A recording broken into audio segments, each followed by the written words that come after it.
Do you believe she is beatable? I'm optimistic. Fair enough. About three. I don't recall my member of parliament launching a manifesto. 24 years. I have extensive experience and networks to really lobby for development for my people. I am a live member of the Wiper Patriotic Front. When time comes, I will present my manifesto to the people of Kitui West to run for that seat. I'll offer my candidature, and the people of Kitui West will decide. I will sell my manifesto. This is Beyond Facts. Hi guys, my name is Lina Musangi. We are talking to you from our colleagues. And so, Waziri, there has been an issue of wrangles, uh, especially, I don't know, for public land at the B2 ranch in Kanyuna. Maybe could you shed light on what the county is doing to sort out the wrangles? Uh, Thank you. The issue of B2 Yata Ranching Cooperative Society. The society has a valid lease for 99 years until 2064. Even when we were starting the industrial park, we sat with the management, and later it was approved by their AGM to cede back 1,500 acres to the county government of Kitui. Since now they are the legal owners of that land. The county has leased the land to B2 Yata Ranching Cooperative Society. This was done by the former county councils, and since the county government is the successor of the county councils, now the land belongs to the county government of Kitui, but leased to B2 Ranching until 2064. So, what are the wrangles about? We really know wrangles because when we were acquiring the 1,500 acres, we went into an MOU with B2 Ranching. The county was to undertake some projects like making some roads within the ranch, also making some dams and boreholes within the ranch. We have assigned MOU with the B2 Yata Ranching Cooperative Society to do some infrastructure projects, even power connectivity to their offices. So we really have a good working relationship with B2 Ranching. The only thing is that sometimes we continuously insist as a county government that whatever is being done around there must be within the law, and also the conditions, the special conditions in any lease must be respected at all times. Yes. Yeah, so Waziri, let us go back to your department, the Department of Lands, Housing and Urban Development. One of the key programs you have in the department is about the dustless program. So tell us, for the benefit of the public, the success of the dustless program and its impact to the people of Kitui County. Thank you. As part of Kitui Promise, the governor's manifesto that he was elected on by the people of Kitui, we, as a ministry, we are undertaking dustless program. Last financial year, we implemented in Chusiani Market in Kitui Rural Sub-County. The program really, our people, the residents of our county, appreciate the program because it enhances working environment for business community. Like, if you go to Chusiani, we have done to almost where the police station is, and the people there, our residents, they really appreciate. And dependent on the availability of funds, we wish to roll out the same in other urban areas across our county. This financial year, we also implementing dustless program in Shekuru Market in Mwingi North Sub-County. So it's a program that goes a long way in improving the urban aesthetics in our markets. Mm-hmm. Are the residents of Kitui in places where you are doing the dustless program, are they receptive to this idea? Because we understand some traders who sell their wares just along the roads. Are they are they resistant to the idea, or they accept it? Thank you. Our residents, our people of Kitui are very receptive of dustless program. When we implemented Chusiani, we went there to launch the program, and also we monitored until it was being implemented, and even during handover after it was implemented. And the business community there, they are very happy because we improve the infrastructure to bitumen standards, and really this does away with dust in those. There are no displacements during the dustless implementation of the dustless program. So our Wananchi really appreciate the program. And like I've said, now this year we are rolling out in Chikuru, in Mingi North County. Okay, so Waziri, before we shift the discussion from the ministry, what are the key projects that you are really proud of apart from the dustless towns? Some you can just mention a few apart now from this discussion of dustless towns. Thank you. As a ministry, some of the milestone programs that we really very proud of. One, we have been able to achieve part of the governor's manifesto on urban by lighting, bringing street light, implementing street lighting program in across our 40 wards that we have implemented so far. Secondly, we have also acquired a land information management system, which has gone a long way in reducing complaints on land issues across the county. And also, it is going a long way in improving our own source revenue. And we'll be able now to deliver more projects. Again, we have also had a program on Cabro rivalries, both in Kitui and the Mwingi municipality. And under the leadership of Executive Governor, he made the Mwingi municipality operational by appointing a board. Now we have a board in place. And again, when you look at Mwingi and Kitui, the aesthetics have really improved. You can see the Cabro walkways, and also the street lighting program is a huge success. So really, it makes creates longer working hours for our business community, and also improving the infrastructure and environment and sanitation in general. Thank you. Waziri, just for the benefit of the public, what is the state of Mwingi municipality? Is it as functional as Kitui municipality? Thank you. Mwingi municipality is functional as Kitui municipality. It has a board in place. It has a manager in office and staff.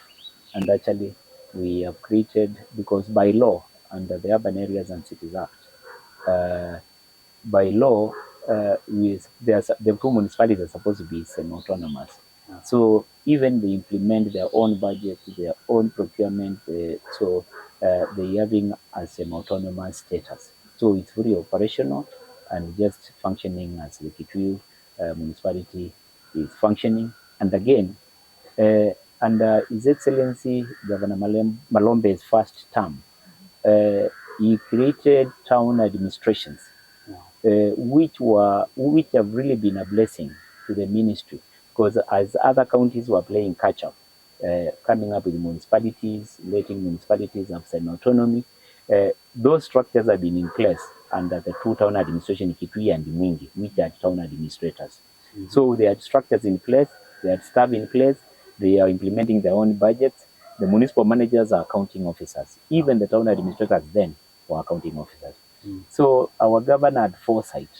He was able to project that the future, since he's passionate about planning, he was able to set a really very firm foundation for those two municipalities. Last year, Ebu County were here benchmarking on how really to run municipalities. And I think Kitui County actually is leading this republic on now the agenda of semi-autonomy and also efficiency in running municipalities. So some critics argue that Mwingi municipality gets very little allocations in terms of budget. Thank you. That is not true. In fact, if you go to Mwingi today, you look even like street lighting programs like the Kalisasi line, also under the slaughterhouse there, we have drilled a borehole. You look at the couple of pavements. In Mwingi, really, the face of Mwingi has changed under the municipality. So we must say that there is equity on how we distribute budget. Yeah. Yeah. So moving on, Waziri, I don't know how to take this. So we are shifting from your ministerial work now to the political side. And I want to ask this for the first time on our bench. Are you eyeing the Kitui West MP seat? And if so, why? Thank you. Yes, mine the Kitui West parliamentary seat in our next year's election, general election in 2027. And the reason why I'm eyeing for the Kitui West parliamentary seat is the calling to public to really serve our people. Like I said, that I come from a very humble background. I was brought up by the community. My father was a peasant farmer and just doing livestock business. And the community, he ensured that I got quality education, and also in my upbringing, the community has really done so much, and I feel it's the time to give back to society. And again, my 24 years experience in public service, I've gotten experience that I feel can really go a long way in efficient running of the affairs of that constituency. Because part of, like I said, my master's program was the role of CDF in education development at case study of Makueni constituency. When CDF was started, I was a personal assistant to Professor Kibwana, and at times I was deeply involved in management of that fund. And I was able to gather a lot of experience, and also the experience I've got in government. And in government, the role of the lobbying is really very key.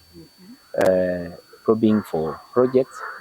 And since I have very extensive experience in public service, I feel it's high time I give back to my community by using that experience to serve them. So that is the interest that I have that prompted me to want to run for that parliamentary seat.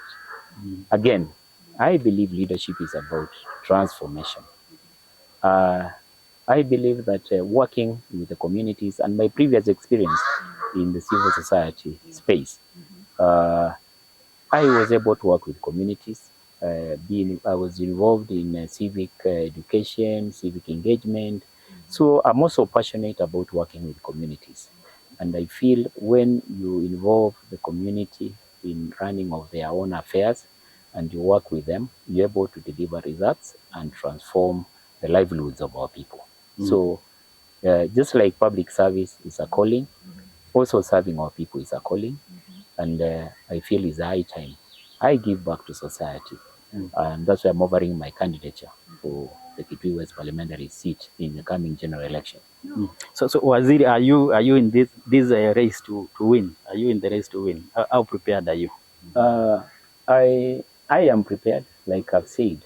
I have the prerequisite experience and networks to work for my people.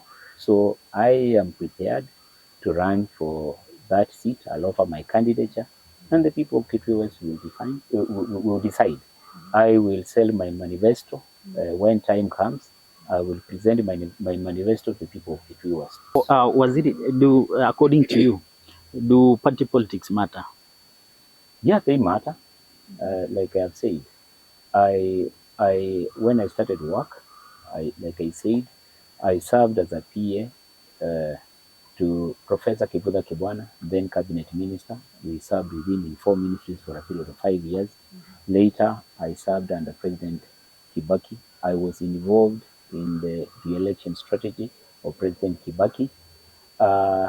So party politics matter. So I agree, they matter. So on that account, which political party are you leaning on? I am a live member of the Wiper Patriotic Front. Waziri, in your desire to go for this parliamentary seat for Kitui West, you must have identified some leadership gaps. What are those leadership gaps you have identified in Kitui West? Thank you. Let me say that, like I said, I have an agenda. I will launch my manifesto when time comes.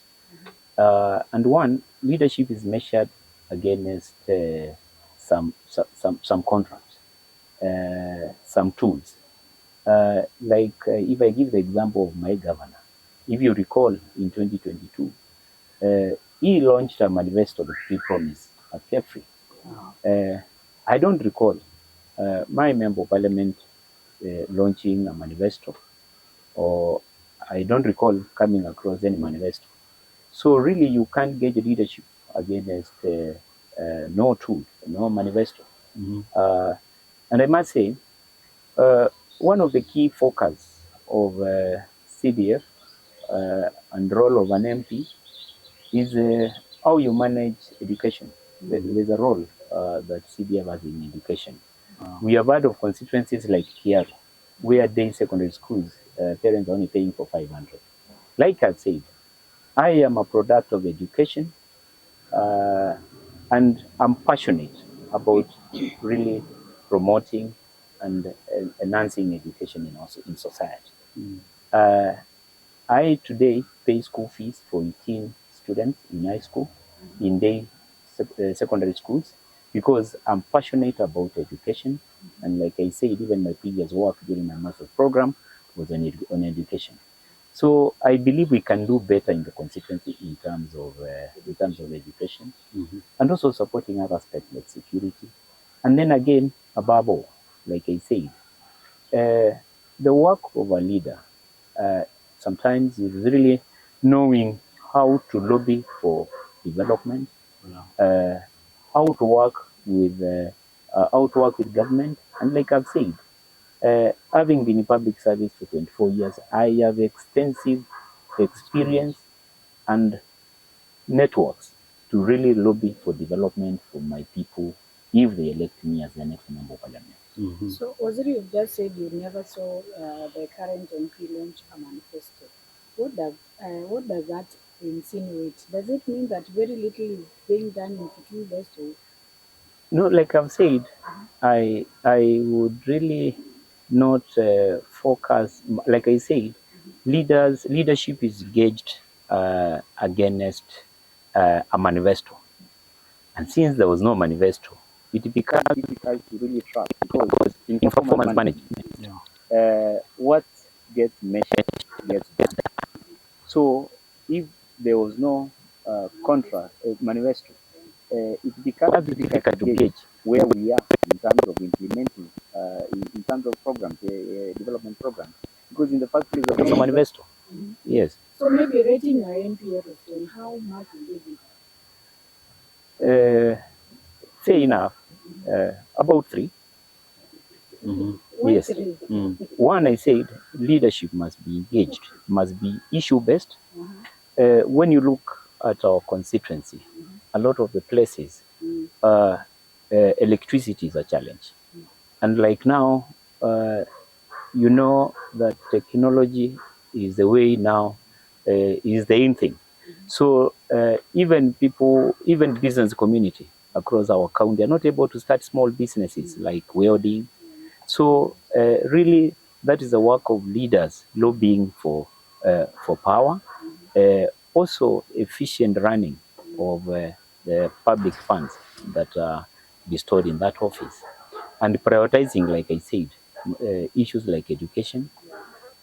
So really, I feel that is an area that needs an improvement. So, Waziri, you kept on talking about lobbying, which means maybe you are, I don't want to rule out, but maybe, does it mean that she doesn't lobby enough for the constituency to get, to address those dire challenges that the residents are facing? Thank you. The other day when we had Mashujaa Day in Kitui County, which His Excellency the Governor asked the President of Kenya, President William Ruto, when they were launching an hospital at Kanyonyo, asked him to have one of the public holidays in Kitui. When the President came here, he launched a lot of projects. And Kitui West did not have a national government project being launched by the President then. You heard of tarmac in Kitui East, Kitui North, and other places. So I feel that we can do better. We can do better. We need to do more for our people because CDF is not enough. It's only seed money. And like I said, my previous experience in the civil society, there are a lot of partners, for instance, in the education space, who if you go out and work with them, they will be able to supplement the resources that are allocated for education. And probably that is what the Member of Parliament for Kiaru maybe has done. And he said from June, education, secondary education in Kiaru will be free. Again, you should even be taking maybe the people who work in the CDF office for benchmarking in constituencies that are doing well. Like I said, on municipalities, Embu was here because Kitui is doing well in terms of governance of our municipalities. They were here to benchmark. So it doesn't hurt going to even constituencies that are doing very well to benchmark how they are doing it, and even how they are working with other agencies to really improve work and enhance service delivery. So you are, before my colleague says you're just saying the leaders should not solely depend on the kitty from CDF. They should also lobby. Development partners, government, and that goes a long way in supplementing.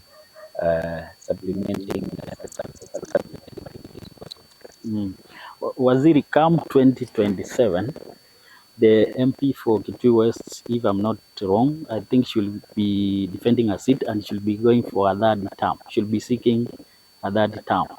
Do you believe she's beatable? I'm optimistic that the people of Kitui West will consider electing me as the next member of parliament. Of course, it's a democratic right to run. And another person is eligible, is in their rights to run. So everyone who really wants to run for the seat is the democratic right to do so, and the people of Kitui West will decide who they want to be the next member of parliament. They will look at our manifesto's agenda, we sell to them, and then they will make they'll make the decision, and we accept the decision that they will make. Yeah. On county politics now, 2027, we have several aspirants who have come out to declare their aspirations for the governorship seat for Kitui County.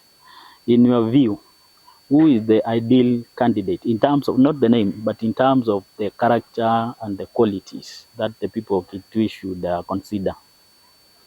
Of course, in leadership, the considerations that maybe our people need to make is issues of integrity, experience, and then again, like I've said, I will be running for a parliamentary seat, not a county seat.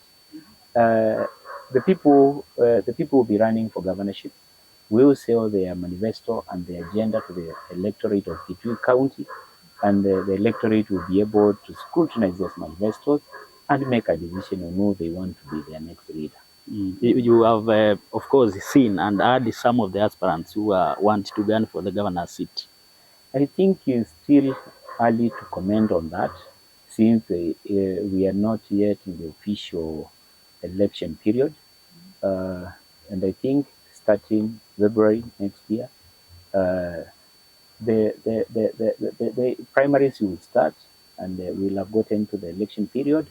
And at that time, maybe we will be in a position to comment, because the people will come forth, present their manifestos, because it's still early. So I think at that time, they will present their manifesto, we'll scrutinize those manifestos and the agenda they have for the county, and then we'll be able to make a decision. So, Waziri, just one more thing from me. For clarity purposes, where do you draw the line between yourself being a state officer and declaring that you are going for a political seat while still in office? Where do you draw the line? Or maybe how do we balance it? Because they are so demanding. By 6 months, the election law provides that 6 months to an election, if you're a state officer or a public officer intending to vie for a political seat, you're supposed to resign from government 6 months to election. So the law is clear, and we'll just operate within the law. Currently, I am serving the people of Kitui, implementing the manifesto of His Excellency, the Governor Dr. Julius Malombe. At that time, anyone, state or public officer eyeing for political seat, the election law provides the period you're supposed to exit public service and run for a political office. So currently, there is no conflict. There is no conflict. It's clear. Yeah. Okay. So, Waziri, as we wind up, maybe what message do you have to the governor of Kitui and also the people of Kitui West? Thank you. For His Excellency the Governor of Kitui, I must really applaud my governor. In a period of 3 years, he has managed to deliver over 2,400 projects across Kitui County. That is really very impressive and transformative. For the people of Kitui West, I want to appeal to them that I have a solid agenda. I have a calling to really improve the way we conduct business, service delivery, and offer quality if given an opportunity. So it's my prayer and my appeal to the people of Kitui West, consider electing me as the next member of parliament. Waziri, finally, you have worked with the Governor Dr. Julius Malombe for 2 terms now. Is the first term and now the second term. The people of Kitui generally admit that under Governor Malombe they have seen development in the county. But in your view, as someone who is inside the government, what do you think are the legacy projects that the people of Kitui County will remember Governor Malombe for? Thank you. I had the opportunity of serving under Governor Julius Malombe's first regime, the first term as the pioneer governor of Kitui, where he delivered over 5,000 projects in a period that, if you recall, when counties started, they were starting from a scratch. So the period was not very long, but within that short period, he managed to implement over 5,000 projects. He's a leader who really embraces a culture of excellence in public service. He embraces efficiency, effectiveness in service delivery. He's a man of integrity, and I think this really has led to prudent use of resources in this county. Legacy programs under Governor Malombe's leadership.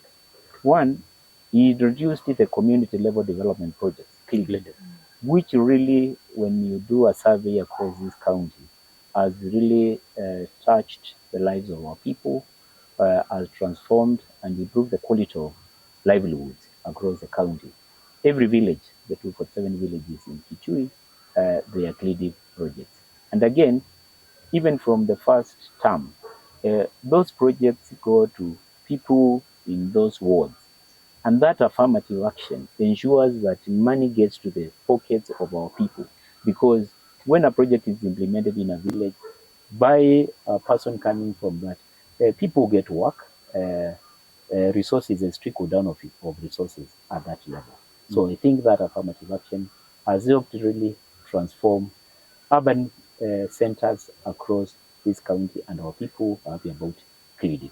So that is one of the program, the legacy programs. Two, His Excellency Dr. Julius Malombe introduced performance contracting in public service.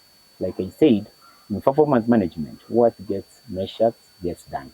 Under his first term, he introduced performance contracting, and when he was re-elected as a governor, even before the national government started implementing, signing performance contracts, every county signed performance contracts, and all the ministries and performance contracts. So I think again, the introduction of performance contracting was really a milestone by His Excellency the Governor. And again, introducing that culture of excellence and integrity in public service has gone a long way to ensure that there's prudent use of resources in his administration. Thank you. Waziri, we are coming to the end of our discussion today on Beyond Facts show. One would like to know when you are not in office, when you are not now this official, where are we likely to find it generally? Do you go to the gym? Do you go to the field to play football? What do you do to unwind? Thank you. I visit the gym. So those are some things. Some of the things I do. I'm also passionate about reading, Yeah. and especially about world leaders and transformation. I do a lot of reading, and when I'm not doing that, I'm also involved in community empowerment programs. Like I said, I educate some kids in school because I know what education means, and also other community initiatives. I'm also a chair of some schools board of chair of board of management. I also participate in church activities. I'm a member of a parish strategic committee for my Catholic church and my parish Kabati. I should also take this opportunity to say that we have plans to write your book. Yes, Yes, that because is on course. because you have a story to tell. Yeah, that's on course. Yeah. Okay, so it's been a pleasure hosting generally. Ladies and gentlemen, we are coming to the end of our discussion today on Beyond Facts, and it's been a good time, Waziri, having you on the bench, and we wish you all the best. Thank you.